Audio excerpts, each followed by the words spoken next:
નમસ્કાર મિત્રો. આજે સીધું ને સટમાં આપણી સાથે બહુ જ જાણીતા સમાજશાસ્ત્રી ડોક્ટર ગૌરાંગ જાની જોડાયા છે. ગૌરાંગભાઈ, આપનું સીધું ને સટમાં સ્વાગત છે. Thank you. આભાર હરિભાઈ. ગૌરાંગભાઈનો પરિચય આપવાનો ન હોય, પરંતુ ગૌરાંગભાઈ મારા ગુરુ રહ્યા છે. મેં પીએચડી એમના માર્ગદર્શનમાં કર્યું છે. એ ગુજરાત યુનિવર્સિટીના સમાજ વિદ્યા ભવનના પ્રોફેસર રહ્યા છે અને ખૂબ જાણીતા લેખક, કટાર લેખક રહ્યા છે. એમના ઘણા બધા પ્રકાશનો પણ થયા છે અને વિવિધ અખબારોમાં એ નિયમિત રીતે કોલમ લખતા રહ્યા છે. એવા મુદ્દાઓ ગૌરાંગભાઈ છેડતા રહ્યા છે કે જે મુદ્દાઓ છેડવામાં ઘણા બધાને સંકોચ થતો હોય છે, પરંતુ સમાજશાસ્ત્રીય દ્રષ્ટિએ એ હંમેશા જાગૃત વિચારક તરીકે પોતાના વિચારો સમાજ સમક્ષ મૂકતા રહ્યા છે. અને આપણે ત્યાંનું જે પછાત જાતિ કમિશન એના પણ એ સલાહકાર રહ્યા છે અને બાકી ઘણી બધી સંસ્થાઓ સાથે એ જોડાયેલા રહ્યા છે. એટલે ગૌરાંગભાઈ આપણી સાથે જોડાય એ પણ આપણું સૌભાગ્ય છે. આજે જે વાત કરવાની છે એ ગુજરાત સરકાર કેટલાક દબાણોને વશ થઈને અથવા તો વોટ બેંકની રાજનીતિને કારણે લગ્નોની બાબતમાં કંઈક નવો કાયદો કરી રહી છે. એના સંદર્ભમાં ગૌરાંગભાઈના વિચારો જાણવાની અને એનું વિશ્લેષણ સાંભળવાની આપણને આજે તક મળી છે.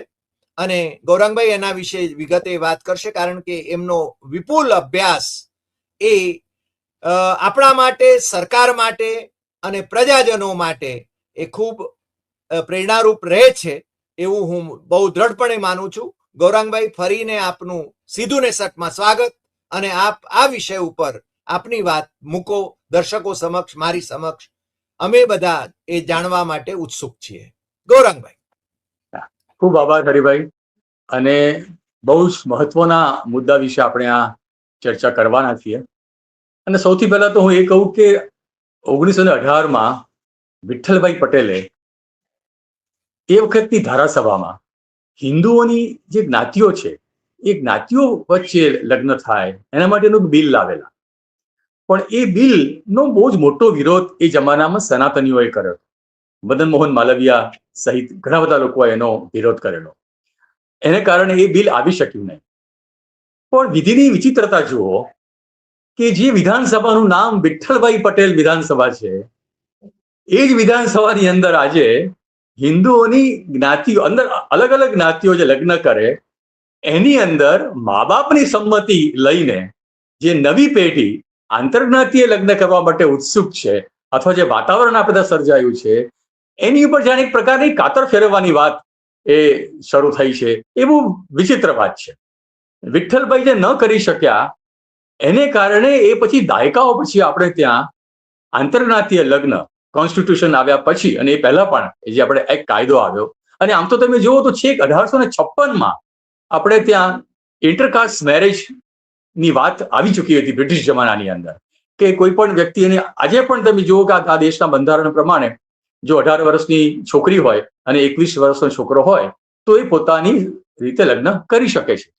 એટલે 18 વર્ષની ઉંમરે હું વોટ આપી શકું, 18 વર્ષની ઉંમરે હું આ દેશના વડાપ્રધાનને અને આ રાજ્યના મુખ્યપ્રધાનને અને નાયબ મુખ્યપ્રધાનને પણ હું ચૂંટી શકું. પણ હું 18 વર્ષે મારી સંમતિ પ્રમાણે જો હું લગ્ન કરવાનું વિચારું તો મારે પહેલા અનેક કોઠાઓમાંનો એક બહુ જ મોટો કોઠો વીંધવો પડે જે મારા મા બાપની સંમતિનો છે. એટલે હું વોટ આપવા માટે તમારા માટે લાયક છું, પણ તમે મને આંતરજ્ઞાતિય લગ્ન કરવા માટે મને યોગ્ય ઠેરવતા નથી. આ જે કશમકશ છે એ આ કશમકશ મને લાગે છે કે ગુજરાતની નવી પેઢીમાં આ જે ચર્ચાઓ શરૂ થઈ છે અને ગુજરાત સરકાર જે પ્રકારનો કાયદો લાવવા માંગે છે એને કારણે ઉપસ્થિત થઈ છે. તો આ એક ઐતિહાસિક મુદ્દો પણ આપણે ત્યાં જોવો જોઈએ. અને એક નાની બીજી વાત પણ હું તમને કરું કે આપણે ત્યાં વર્ષો પહેલા પણ જે લોકોને આ પ્રકારના લગ્નો કરવાતા એ પ્રકારના એટલે કે આંતરજ્ઞાતિય લગ્નો કરવાતા એમને ઘણી બધી મુશ્કેલીનો સામનો ભૂતકાળમાં કરવો પડ્યો. પણ ધીમે ધીમે જેમ સમાજ સુધારણા થઈ આપણે ત્યાં, એમ જ્ઞાતિઓ બદલાઈ, એમ નવું શિક્ષણ આવ્યું, નવી જનરેશન આવી, એમ આંતરજ્ઞાતિય લગ્નનો આપણે ત્યાં એક ટ્રેન્ડ વધ્યો. અને એની અંદર હું નથી માનતો કે મા બાપની સંમતિ જોઈએ અથવા અમે ઈચ્છીએ તો જ લગ્ન કરવા, એવું જ જળ વાતાવરણ ગુજરાતની અંદર છે. આજે તમને એવા અનેક ઉદાહરણો મળશે કે જ્યાં મા બાપની સંમતિ વિના પ્રેમમાં પડ્યા હોય અને પ્રેમમાં પડીને લગ્ન કર્યા હોય અને મા બાપને કોઈ વાંધો ના હોય. એવા જો તમે ઉદાહરણ જોવાનો પ્રયત્ન કરશો તો અસંખ્ય ઉદાહરણો છે. હવે આટલો જો મજબૂત ઇતિહાસ છે તેમ છતાં પણ આ લાવવાનું કારણ મને લાગે છે કે રાજકીય છે અને ભવિષ્યની અંદર આપે જેમ કહ્યું એ વોટ બેંકને ધ્યાનમાં રાખીને કરવામાં આવે છે. તો મારી દ્રષ્ટિએ આ મુદ્દો કેમ ઉભો થયો, શા માટે આ મુદ્દો ઉભો થયો? કારણ કે છેલ્લા થોડા સમયથી આપણે ત્યાં જોશું કે જુદી જુદી જ્ઞાતિના મંડળોએ ખાસ કરીને સ્ત્રીઓ પોતાની દીકરીઓ એ પોતાનો પોતાની પસંદગી વ્યક્ત કરે એની સામેની નારાજગી શરૂ થઈ છે આપણે ત્યાં. એટલે કેટલીક જ્ઞાતિઓ તો ઠરાવો કર્યા કે ભાઈ દીકરીઓને મોબાઈલ ફોન નહીં આપવાનો, મોબાઈલ ફોન આપો તો દીકરીઓ બગડી જાય છે. પણ દીકરાઓને એના વિશે ખામોશ છે, એના વિશે ચૂપ છે. દીકરાઓ નથી બગડતા, દીકરીઓ બગડી જાય છે. આ દીકરીઓ બગડવા વાળી વાત છે અને મોબાઈલ સાથે જે જોડવાની વાત છે એ એટલી બધી આપણે ત્યાં પબ્લિસિટી એની થઈ કે એક જ્ઞાતિ કેવી રીતે વિચારે છે સ્ત્રીની સ્વતંત્રતા અંગે. અને આપણે ત્યાં હવે 8મી માર્ચે આપણે આંતરરાષ્ટ્રીય મહિલા દિવસ આવે છે, એની પહેલા આપણે વાત કરીએ તો સ્ત્રીઓની ખાસ કરીને આખા મુદ્દામાં સ્ત્રીઓની સ્વતંત્રતાનો સવાલ એક પહેલો આવે છે.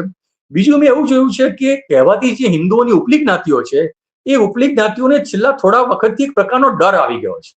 એ ડર એવો છે કે કાશ અમારા દીકરીઓ એ કહેવાતી નીચલી જ્ઞાતિના અને ખાસ કરીને દલિત સાથે કે ઓબીસી સાથે લગ્ન કરશે તો શું થશે. આ પ્રકારનો એક બહુ જ મોટો ડર, એક માહોલ આપણે ત્યાં સર્જાયો છે અને સર્જવામાં પણ આવ્યો છે કે જેને કારણે એવું વાતાવરણ ઊભું કરવામાં આવ્યું. અને ઊભું કરીને પછી કેવું, જો કેટલું લોકો કેવું માને છે, લોકોને તો હવે ડર છે કે ભાઈ અમારી દીકરીઓ ક્યાં જશે, પણ પોતાના દીકરાઓ બીજે લગ્ન કરે જ્ઞાતિમાં તો કોઈ સવાલ નથી આવતો.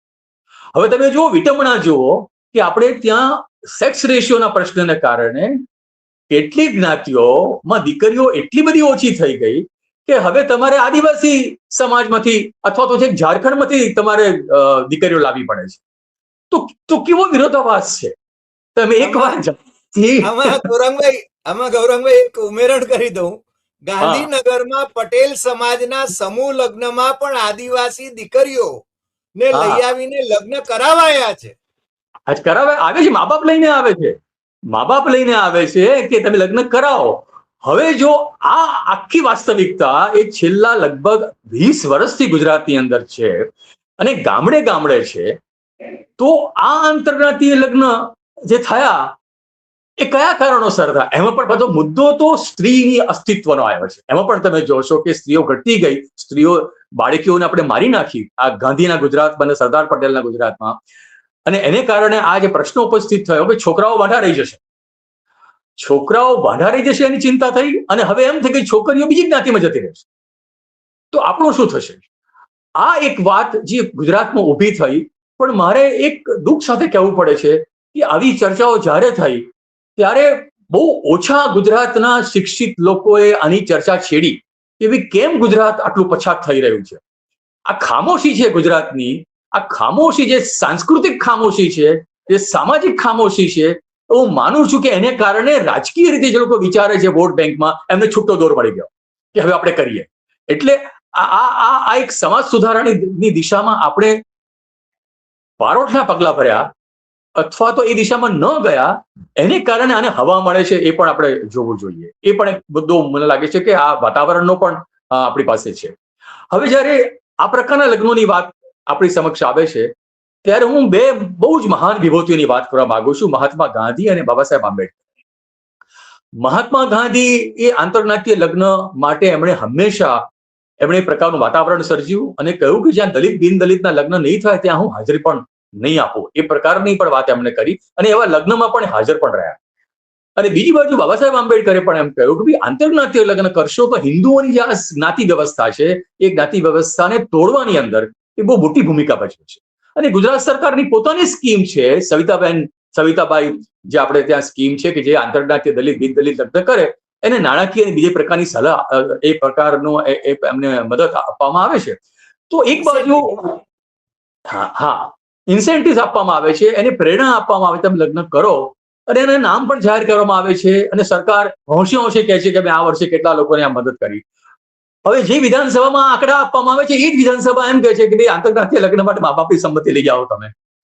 આ એક વાત છે એ, અને હું માનું છું કે આ એક નવા પ્રકારનો આખો એક પેરેડાઇમ એક શરૂ કરવાની વાત છે કે જૂની વસ્તુઓને બહુ ઝડપથી તમે ભૂલી જાઓ અને નવા નવા મુદ્દાઓ આપણે ત્યાં લઈને આવીએ. તો આ બે મહાન વિભૂતિઓએ આ દિશાની અંદર આટલો બધો પ્રયત્ન આપણે ત્યાં કર્યો અને એને કારણે એક વાતાવરણ સર્જાયું. એ વાતાવરણ શું આપણે તોડવા માંગીએ છીએ? આપણે શા માટે આવું કરવા માંગીએ છીએ? બીજી વસ્તુ મને એ પણ લાગે છે આની અંદર કે એક અનામતનો મુદ્દો પણ મહત્વનો છે. એ રિઝર્વેશન જે પોલિસી છે, રિઝર્વેશન પોલિસીને કારણે તમે ગુજરાતમાં તો 2 વાર ગુજરાતના અપરકાસ્ટે તો 2 મોટા આંદોલનો કર્યા છે 1981 અને 1985 ની અંદર. તો અનામતને કારણે એક પ્રકારનો જે દ્વેષ ભાવના જે ગુજરાતની અપરકાસ્ટની અંદર છે કે અનામત આવી અને બધું આ લોકો લઈ ગયા અને અમે રહી ગયા, એ જે માનસિકતા ફરી પાછી હવે લગ્નના જીવનસાથી પસંદગીની અંદર પણ આવીને ઉભી રહી છે કે તમે અમારી નોકરીઓ તો લઈ ગયા, આ તો બંધારણીય અધિકાર છે, આ કોઈ નોકરી લઈ નથી ગયા, આ તો રાઇટ્સ છે, એ રાઇટ્સ તમે લઈ ગયા અને હવે આ લગ્ન કરીને તમે અમારી જ્ઞાતિઓ સામે મોટા સવાલ ઉભા કરવા માંગો છો. તો આ એક મગજની અંદર આ મુદ્દો પણ મને લાગે છે કે આ રહ્યો છે કે જ્યારે આ પ્રકારની ચર્ચા આપણે ત્યાં કરવામાં આવે છે. અને આ જ ગુજરાતમાં તમે દલપતરામને વાંચો તો દલપતરામે પણ જમાનામાં કહ્યું હતું કે 2 બ્રાહ્મણો એકબીજાને ત્યાં જમતા નહોતા. 2 બ્રાહ્મણો એકબીજાને ત્યાં જમતા નહોતા. એ ગુજરાત ધીમે ધીમે પ્રગતિ કરીને આજે આ સુધી પહોંચ્યું છે 2025માં. એને પાછા ઘડિયાળના કાંટા આપણે દલપતરામના જમાનામાં જવું છે પાછું ફરી એની અંદર. તો એ આખું તૂટ્યું કેવી રીતે? એ આખી સમાજ વ્યવસ્થા તૂટી. પણ એ તૂટવાની અંદર પેલું દલિત તરફનો અથવા ઓબીસી તરફનો જે એક નકારાત્મક જે વલણ છે, વલણ તો યથાવત રહ્યું આપણે ત્યાં, અને એ આ લગ્નના મુદ્દા પર આપણે ત્યાં ટૂંકાય છે. બીજો સવાલ એ છે કે જી હા પ્લીઝ આપ કહી રહ્યા છો કંઈ? હા, બીજો એક મુદ્દો મારે એ પણ આની અંદર કહેવો છે કે એક જમાનામાં આપણે ત્યાં કજોડાના વેશ નામના નાટકો થતા. એટલે મા બાપ લગ્ન કરાવે તો કજોડા થાય અને એ કજોડાનો વેશ ભવાઈમાં પણ આવે, નાટકોની અંદર પણ આપણે આવે. તો ફરી પાછું આપણે કજોડાના વેશ તરફ જવું છે કે મા બાપ કહેતા તમારે પરણી જાઓ, તમારે એ લગ્ન નહીં કરવાના. હવે એક બાજુ આપણે ત્યાં નવી એજ્યુકેશન સિસ્ટમ, અત્યારે જે આપણી શિક્ષણ વ્યવસ્થા છે છેલ્લા થોડા વર્ષોમાં, એને કારણે એક જ વર્ગમાં અલગ અલગ જ્ઞાતિના લોકો ભણવા માટે આવ્યા, એકબીજાના સંપર્કમાં આવ્યા, એકબીજાની નજીક આવ્યા, એકબીજાને ઓળખતા થયા અને એમાંથી લગ્ન થવાનું આપણે ત્યાં વલણ વિકસ્યું છે. એ આખી પ્રક્રિયા છે, એ પ્રક્રિયાને થંભાવી દેવાની આ વાત છે, એ પણ મને વાત છે. આપ પૂછતા મને એક પ્રશ્ન પણ જરૂર થાય છે, કારણ કે જેમણે આંતરજ્ઞાતીય લગ્નો કર્યા છે, ધારો કે ઓબીસી ની કોઈ વ્યક્તિ મહાન નેતા કોઈ હોય અને એને બ્રાહ્મણ કન્યા સાથે લગ્ન કર્યા હોય, એ પાછા પોતાના સમાજમાં સુધારાનું બંધારણ, એ સુધારા બંધારણ કહે છે, અથવા તો જે કુધારાઓ છે એને દૂર કરવા માટેનું બંધારણ, જેની અંદર આવી કલમો પણ નાખવામાં આવે છે, તો એ પાછા એની સાથે સંમતિ આપે કે આપણા સમાજની કન્યાઓ એ બીજા સમાજમાં ન જવી જોઈએ, ભલે હું લઈ આવ્યો છું એમ કે. મને લાગે છે કે આ વિરોધાભાસ પણ કેવો છે. બીજું, આપણે છે ને માત્ર આંતરજ્ઞાતીય લગ્નની વાત કરી, આંતરધર્મીય લગ્નોની વાત પણ આપણે છે ને કરવી પડે, કારણ કે આપણે ત્યાં એ લગ્નો પણ થતા રહ્યા છે અને કેટલાક તો બહુ જ સફળ રહ્યા છે, કેટલાક શું અસંખ્ય એવા લગ્નો થયા છે કે જે સફળ રહ્યા છે. અને આપે જેમ કહ્યું એમ કે કજોડાની વાત, ગૌરાંગભાઈ તમે સાંભળતા હો તો. ગૌરાંગભાઈ